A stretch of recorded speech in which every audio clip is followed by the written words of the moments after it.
mlađe dete je od nekog drugog oca. Da. A gde je taj otac od tog deteta? Pa taj otac, dakle znam, nije, stvarno moram da se izražavam, znači ja sam morala to da uradim, jer nisam imala isto i on dok je bio, niti on bio zapošljen, niti ja. Taj pomoć nismo primali, dečji dodatak smo primali, bili 4000 i ja sam morala, ja stvarno priznajem svoju grešku, pogrešili sam i eto. Ali on pita za to, za svoje dete? Uopšte, niti se taj otac pojavlja, niti zna se uopšte ko je otac od tog dete.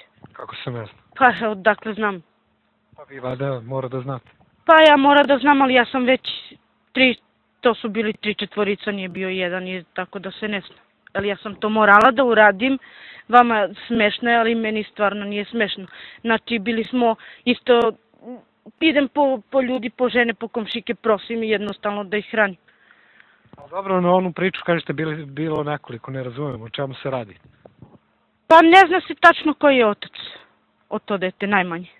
Zbog čega ste to morali da uradite? Morala sam zato što nisam imala sa šta da ih hranim. Dao mi kad kako mi pružio za decu, kad brašno ih kupovao, kad mi dao po neki dinar, ja sam morala to da uradim. Eto, do toga je došlo.